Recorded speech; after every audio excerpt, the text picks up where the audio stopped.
Por ahí va, ese es el camino. Por eso yo he dicho, todo el poder para los CLAP. Apoyemos a los CLAP. Primero los CLAP, después lo demás. Apoyemos a los CLAP. Primero el pueblo.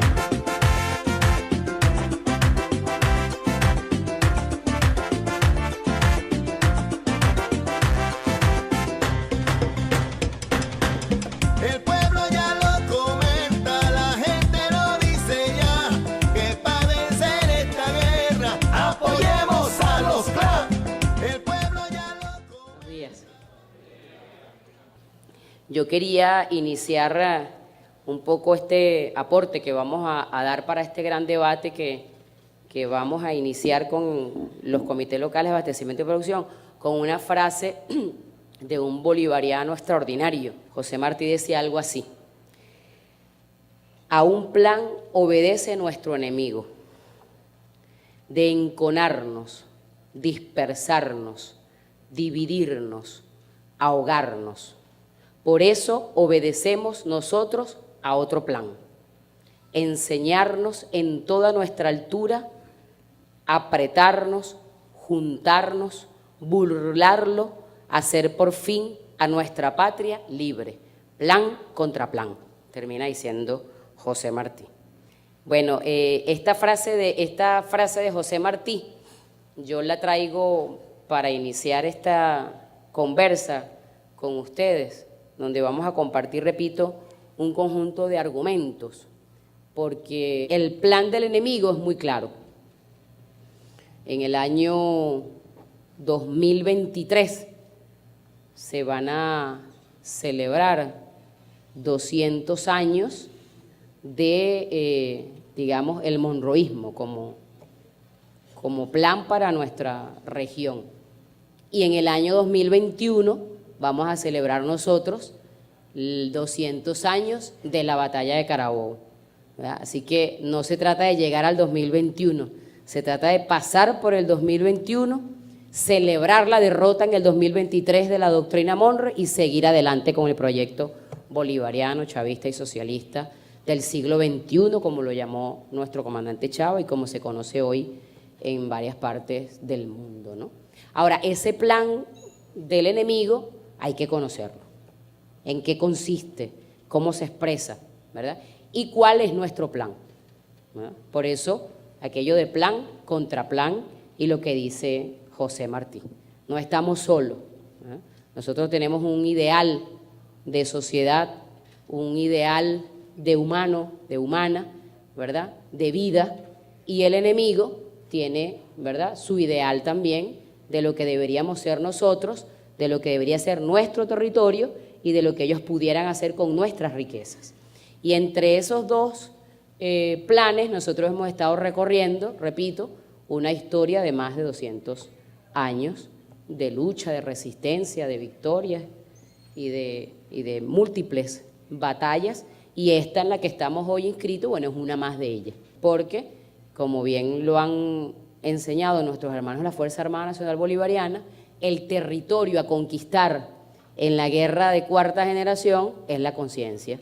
Y entonces, bueno, aquel que no lleve argumentos, aquel que no tenga conocimiento de la historia de la cual nosotros formamos parte, podrá ser sujeto de conquista, ¿verdad?, por cada uno de los mecanismos de dominación que el capitalismo ha empleado y empleará para lograr su objetivo de convertirnos en su patio trasero. Venezuela fue de derrota en derrota y de traición en traición, hasta llegar a Chávez.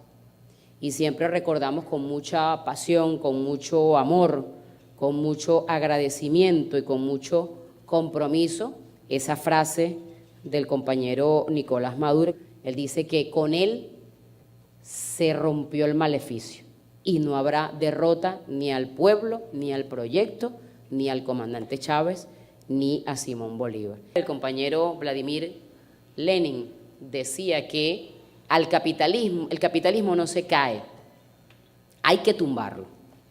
Él no se cae. Él tiene gobernando, siendo hegemónico, por lo menos 500 años, poco más de 500 años. Y no es la fuerza de las consignas la que tumba al capitalismo, es la fuerza de la conciencia, la organización y la movilización del pueblo la que derroca o no al capitalismo. Sin duda, nuestro pueblo ha dado un salto, o nosotros como pueblo hemos dado un salto extraordinario en la conciencia con relación a otros momentos históricos. Hemos dado un salto extraordinario en la organización y en la capacidad de movilización, no solo para defender, sino para construir nuestro proceso revolucionario, ¿no? Sin embargo, bueno, cada proceso siempre va a exigir más, nunca va a exigir menos, siempre va a exigir más. Y toda vez que nosotros logremos una victoria, toda vez que nosotros asumamos la ofensiva en el proceso revolucionario internacional, por supuesto el enemigo va a fortalecer su embestida hacia nosotros. Por tanto, necesitamos estar más unidos, más organizados, más conscientes y más movilizados, ¿verdad? Nosotros hemos llegado a conclusiones como que la conciencia o la organización, mejor dicho, es expresión de la conciencia. La gente se organiza según lo que tiene como conciencia, ¿verdad? Y entonces, si nosotros evaluamos íntimamente cada una de nuestras organizaciones, cada uno de nuestros colectivos, de nuestros movimientos, ¿verdad? Y vemos su expresión, podemos también, ¿verdad?, de alguna manera, ver el grado de conciencia con arreglo al momento histórico que tenemos. Ese elemento de la organización relacionado a la conciencia es un debate que en Venezuela es muy, se da cotidianamente en el proceso revolucionario, porque en la revolución ha hecho énfasis en la participación del pueblo para el ejercicio del poder. Y hemos ido creando un conjunto de organizaciones, movimientos, colectivos, partidos, grupos, consejos, comités, en fin, ¿verdad?, para que nuestro pueblo, ¿verdad?, asuma el poder, lo ejercite, ¿verdad?, y bueno, vaya generando condiciones para desarrollar los objetivos, ¿verdad?, que están en el proyecto nacional Simón Bolívar y sus distintos periodos, ¿verdad?, que ha tenido desde el año 1998 hasta llegar ahorita el año 2017. Ahora, yo también quería hacer una reflexión, que el saber tiene que ser una necesidad. Si nosotros no sentimos la necesidad de saber, de aprender, de conocer, de formarnos, ¿verdad?, bueno, nosotros lo más probable es que nos convirtamos en buenos repetidores de cosas, ¿no?, lo cual no es malo, ¿cómo se dice?, per se, pero bueno, cuando estamos en un proceso revolucionario, más que repetir, necesitamos comprender, conocer, ¿verdad?, para poder desarrollar luego cada uno de los objetivos que está planteado en nuestro proyecto nacional Simón Bolívar, ¿verdad? Y otro elemento que nos plantea el profesor Aristóbulo tiene que ver con aquello de la última necesidad. Cuando nuestro grado de conciencia es poca, ¿verdad?, cuando no hemos ejercitado esa función de formarnos, de autoformarnos, ¿verdad?, nosotros tenemos tendencia como pueblo a juzgar por la última necesidad. Entonces, por ejemplo, una crítica que nosotros hacemos es que todavía uno no se explica cómo una cosa que es ley de la República, que es el proyecto nacional Simón Bolívar, en todas sus aprobaciones, las veces que hemos tenido que aprobarlo en la Asamblea, no sea objeto de estudio en nuestras escuelas, liceos y universidades. O si se estudia de manera muy, así pues, rapidito, pues, como enunciativa, pues, ¿ves? Entonces, como carrizo, ¿verdad?, las futuras generaciones, los jóvenes que les va a tocar y si se quiere consolidar la obra que con Chávez y Bolívar, o con Bolívar, Chávez y Maduro hemos iniciado, si no la conocen. Entonces, el momento en el que estamos nos obliga a asumir este nuevo esfuerzo con un alto grado o con un mayor grado de compromiso, de conciencia, de comprensión de la necesidad de esto, ¿no? Comprensión. Nosotros estamos siendo hoy en la región y en el mundo uno de los países sobre el cual, bueno, toda la fuerza imperial está ahí actuando de todas las maneras. O sea, ya lo único que falta, según los manuales de, ¿cómo se llama?, Ginchar y todos esos señores que se han dedicado a escribir sobre las guerras de cuarta generación y toda esa cosa, es una insurrección militar de la contrarrevolución, ¿eh? Entonces, este proceso de formación, reitero, tiene que ser asumido con un tilín más de seriedad. Y no digo solo el de los CLAP, el que seguramente está desarrollándose en nuestro partido, en los consejos comunales, en las comunas, en los distintos espacios donde estamos, ¿no? Para poder dar respuesta a la altura del momento histórico, ¿verdad? Como decía Fidel, pues, un revolucionario, para ser revolucionario, debe tener sentido del momento histórico que le tocó vivir y en consecuencia obrar, ¿eh? Y como decía Nicolás cuando convocó a la Asamblea Constituyente, para cambiar todo lo que deba ser cambiado, incluido nosotros mismos y nuestras estructuras de pensamiento, de forma. Estamos en una crisis y cuando hablamos de crisis no lo veamos como algo negativo, la crisis es una gran oportunidad.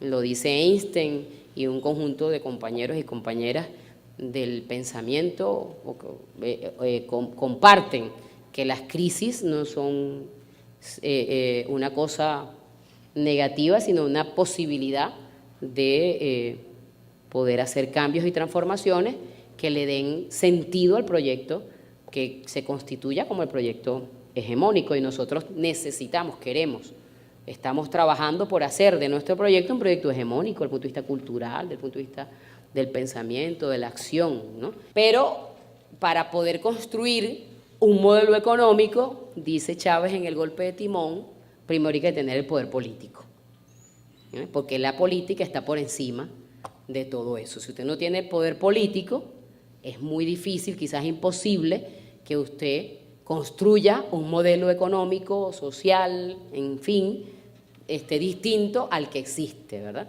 Y de allí la crítica permanente del comandante Chávez de la voluntad de poder que nosotros tenemos que tener, la voluntad de poder, de hacer hegemónico nuestro proyecto político, pues, y el sentido común que queremos construir a partir de ese proyecto político. Por eso la batalla se da en todos los escenarios. O sea, no es solo en la comunidad, no, la batalla se da en uno, en el núcleo familiar de uno, en la comunidad donde uno habita y convive con otros hermanos y hermanas, y en los espacios donde o estudiamos, trabajamos, aportamos a la sociedad. Es una batalla que se da en todos los terrenos y es una batalla que tiene que asumirse con mucha responsabilidad. Reitero, porque no somos, y no digo cualquiera de forma peyorativa, pero nuestra tarea no es cualquier tarea. Nuestra tarea es conducir, es dirigir, es orientar, facilitar, ¿verdad? Guiar en algunos casos, ¿verdad?, a un contingente que se suma y se va multiplicando en el esfuerzo, repito, de construir una nueva realidad. Y hoy nos ha tocado, bueno, en una organización que es resultado de un momento histórico, pues. En este caso me refiero puntualmente a los comités locales de abastecimiento y producción, que no son la forma perfecta que algunos críticos de allá y de acá esperan, ¿no? No son la forma perfecta de organización. Esto es un proceso y que ahí vamos, pues, ¿me entiendes?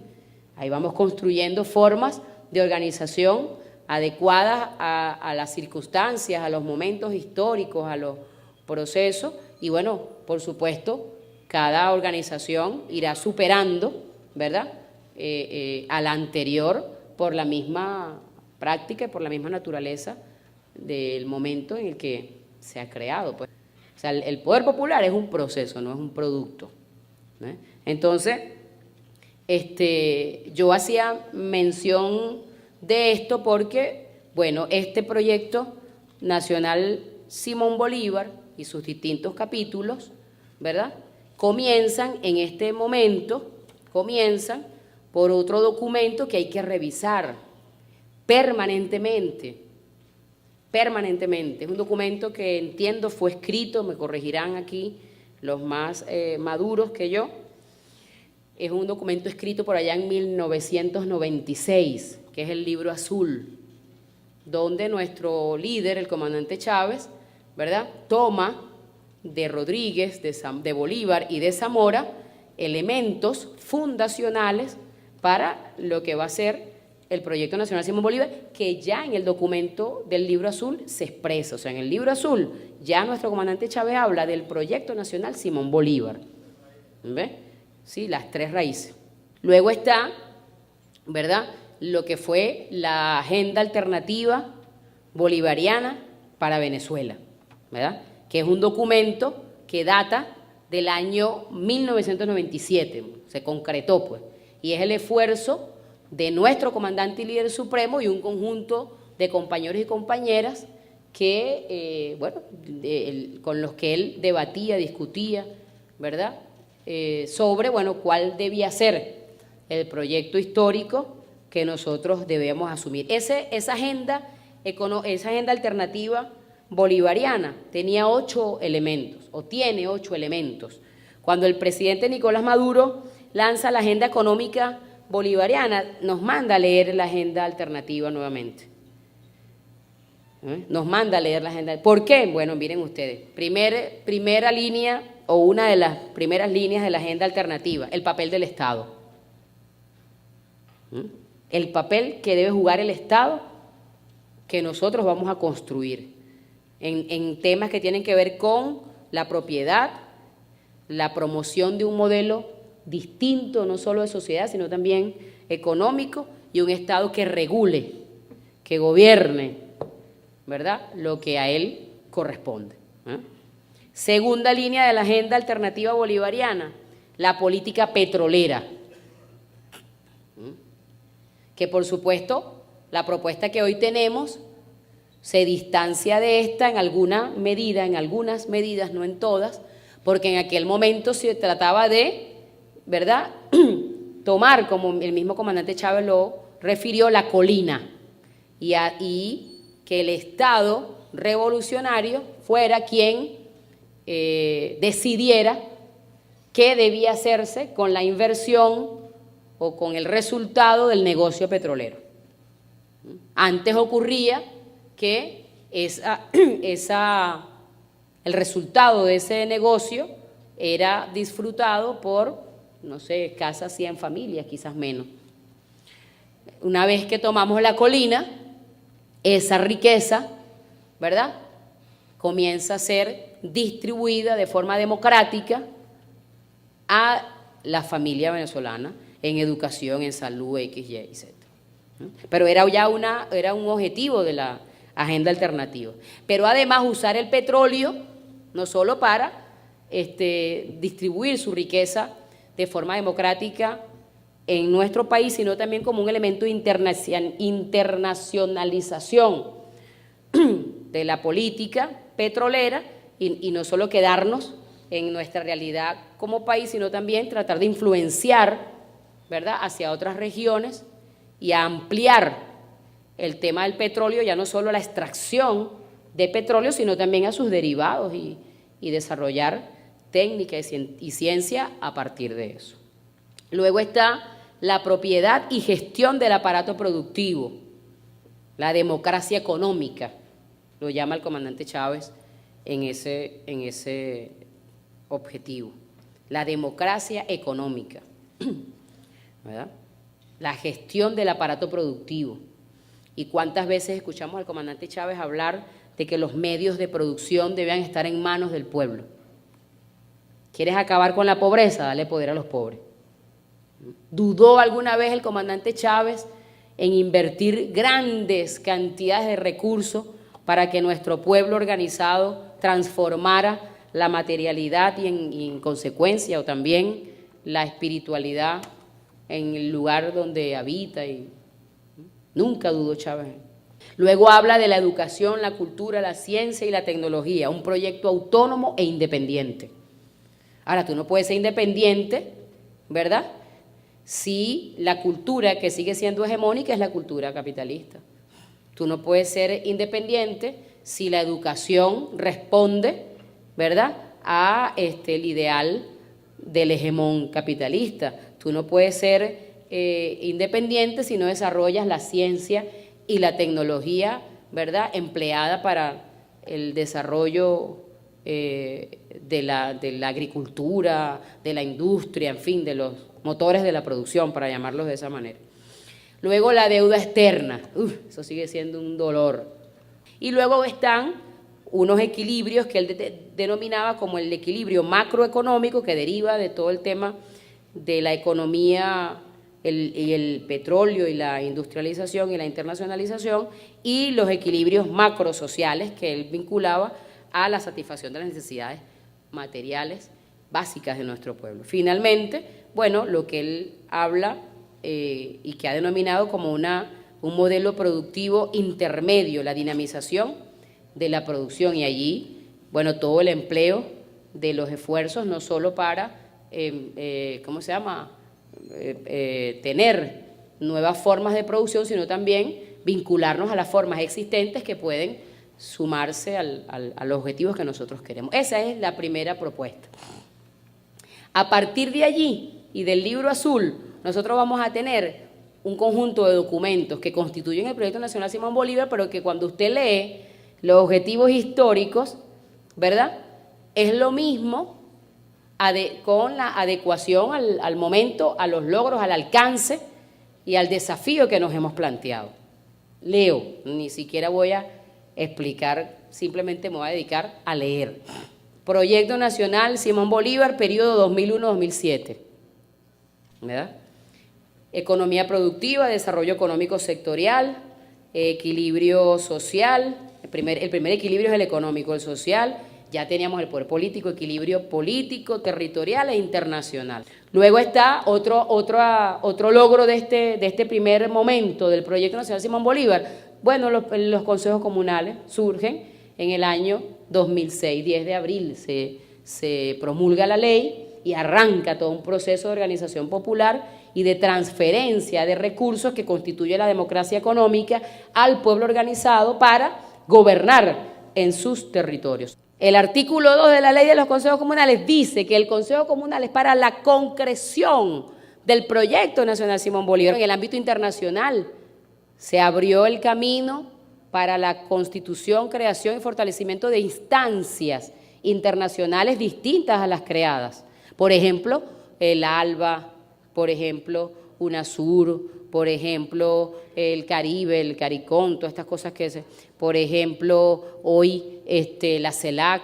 que son un proceso, pues, que se abrió repito, en los inicios del Proyecto Nacional Simón Bolívar. Luego está, ¿verdad?, como siempre nuestro comandante Chávez no esperaba él siempre afectaba el tiempo de las cosas, y en él era cotidiano la aceleración, ¿no? Y aun cuando nosotros ya habíamos asumido el proyecto 2001-2007 y sus objetivos, sus equilibrios, él en el 2004 mete un acelerón, y es lo que él denominó, palabras de él, el nuevo mapa estratégico, ¿verdad? Y es donde comienza a trabajarse en 10 elementos, en los cuales también obtuvimos logros extraordinarios. Por ejemplo, el objetivo 1, una nueva estructura social, ¿verdad? Y ahí usted mete, bueno, no solo las organizaciones del poder popular, sino las nuevas leyes e instituciones que fueron creándose al servicio de nuestro pueblo.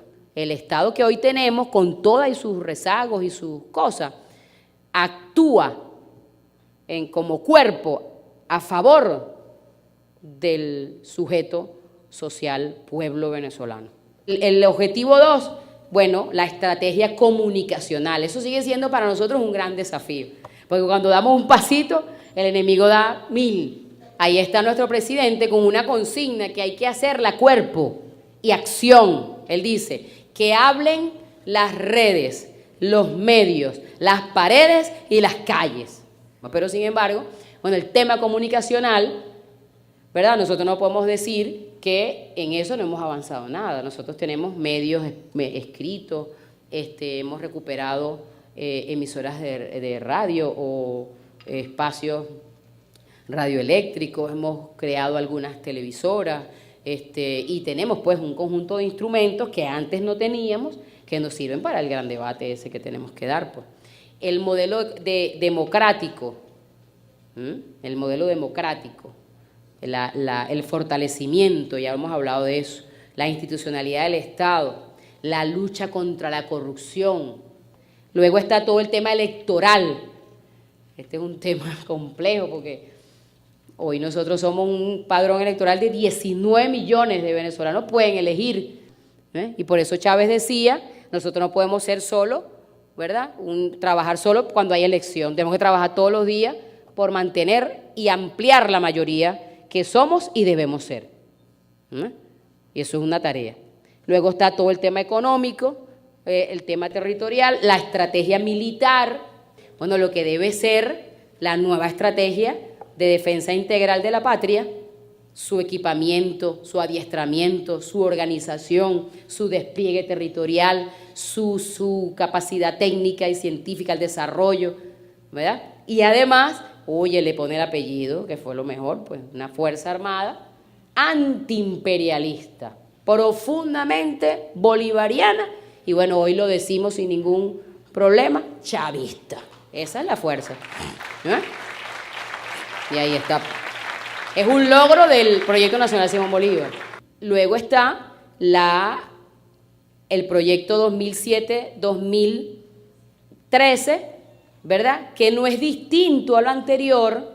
Chávez se plantea la suprema felicidad social, profundizar la democracia ya no solo protagónica y participativa, sino revolucionaria. Se plantea Chávez lo relacionado al modelo de producción, le pone apellido, ¿verdad? La geopolítica nacional, el tema de el Venezuela como un país, como una potencia energética y el tema internacional. Pero esta parte del Proyecto Nacional Simón Bolívar se distingue de las anteriores porque ya Chávez le pone su apellido, no es cualquier proyecto, es un proyecto bolivariano porque ahí está la raíz, ¿verdad? Nuestra, pero también es un proyecto socialista, es un modelo socialista al que queremos contribuir. Ahí está, pues, lo novedoso del Proyecto Nacional Simón Bolívar en su etapa 2007-2013 es el carácter socialista. Igualmente, entre este proyecto y el próximo, que era el de 2013 y el 2019, él también metió un acelerón que denominó los motores constituyentes. ¿Se acuerdan? 5 definió él, ¿verdad? La ley habilitante, una nueva ley habilitante, una reforma constitucional, moral y luces, para seguir insistiendo en el tema, porque ahora vamos al socialismo, imagínense ustedes, no era cualquier cosa, ¿verdad? La nueva geometría del poder, nacen las comunas, ¿verdad? Para todo aquello del territorio y la cosa, y la explosión del poder popular. Bueno, ya nosotros sabemos lo que ocurrió, ¿verdad? No logramos vencer el debate de la reforma, de la Constitución, y entonces, luego, bueno, está el proyecto en el que estamos. El Plan de la Patria, que conocemos, 2013-2019, y sus 5 objetivos históricos, todos sus objetivos nacionales, generales y específicos, que tienen como objetivo, bueno, defender la independencia, construir el modelo socialista, hacer de Venezuela un país potencia, no solo en lo económico, sino en lo social y en lo político, ¿verdad? Una nueva geopolítica internacional, seguir insistiendo en eso, y le mete otro elemento que distingue de los anteriores, que aun cuando se mencionan en su articulado, no era un objetivo estratégico en los anteriores, ni histórico, como él lo determina aquí, que es el vínculo armónico que debemos tener con la naturaleza de la cual formamos parte. Bueno, ¿qué nos mete el compañero Nicolás Maduro? Dos documentos que constituyen la coyuntura. Uno, la agenda económica bolivariana. Su primer elemento, la protección del pueblo, surgen los CLAP. Los CLAP, camaradas, son consecuencia del proyecto nacional Simón Bolívar. Además, confía en el pueblo para transferirle a él los bienes comunes, en este caso la alimentación, pero además los CLAP es un mandato de la agenda, porque bueno, la agenda es resultado de un ataque que nos están haciendo a la economía. Ahí está todo el tema de emisión, el sistema de emisiones, en fin. Luego está la protección del empleo, del salario, la tarjeta de hogares de la patria, el fortalecimiento del sistema de emisiones y grandes emisiones, el defender la moneda, todo el tema tributario. Y luego están los motores, porque tenemos que construir una nueva economía. Y ahí están los 15 motores que todos conocemos: el motor agroalimentario, farmacéutico, industrial, exportación, economía comunal, hidrocarburos, petroquímica, minería, turismo, construcción, forestal, industria militar, telecomunicaciones, banca y finanzas, industrias básicas, estratégicas y socialistas. ¿Cómo logramos, verdad, acelerar el proceso productivo con estos 15 motores y con un apellido también, que es la última parte de la agenda, que es lo soberano? Y luego el comandante, el presidente Nicolás, plantea también, bueno, en medio de todas las situaciones que nosotros tenemos, ¿verdad? Y en medio de todo el análisis que estamos desarrollando, bueno, hay que avanzar priorizando un conjunto de temas, ¿verdad?, hacia un horizonte de tiempo que implica el año 2017 y el año 2021, que se cumplen 200 años de la batalla de Carabobo. Y él lo llamó así, Campaña Carabobo 2017-2021, poniendo énfasis, priorizando temas como el de la economía, el sistema de emisiones para proteger a nuestro pueblo, la seguridad, ¿verdad?, individual y como pueblo, las obras públicas y el nuevo poder popular. Nuestra lucha no constituye un proyecto populista, ni demagogo, ni caritativo. O sea, cuando nosotros le entregamos una casa digna a una familia, no es porque nosotros somos buena gente, pues. Nosotros estamos entregando una casa digna a nuestro pueblo, porque eso es un derecho que lo consagra nuestra Constitución y nuestro proyecto, y al cual nosotros respaldamos. Otro elemento que quiero dejar planteado es, bueno, los argumentos que necesitamos, camaradas. Tenemos que llenarnos de argumentos para fortalecer nuestra conciencia, ¿verdad?, y la defensa del tiempo, de los logros y del tiempo que necesitamos para ampliar todo esto, ¿no? Bueno, ustedes van a un diálogo, a un debate con el pueblo, ustedes, y ustedes tienen que prepararse para eso. Ustedes no pueden ir para allá pensando que a los CLAP son cualquier cosa, y ustedes van allá a cualquier cosa, para hablar con cualquier gente ahí, a decirle 3, 4 cosas y ya. No, camaradas. Eso, el CLAP es la garantía de victoria que nosotros tenemos hoy, así que hay que quererlo, hay que cuidarlo, hay que protegerlo, hay que ayudarlo, hay que acompañarlo, hay que, ¿me entiende? Tenemos que involucrarnos con eso. Y finalmente, bueno, yo termino como empecé, ¿no? Todo este esfuerzo que estamos haciendo es porque el capitalismo no se cae, camaradas. Y a los de la contrarrevolución, para que no vuelvan, hay que frenarlos. Entonces, no lo vamos a hacer, no lo vamos a poder frenar, sino potenciar. Lo estamos frenando, pero yo lo digo para que sintamos un poquito, que dijera Chávez, el calorcito, pues. No vamos a poder frenarlos de la manera como nosotros queremos, y vamos a poder derrotar al capitalismo sin una ideología, sin una organización y sin un pueblo en la calle construyendo su revolución y defendiendo sus logros. Muchas gracias y buenas tardes.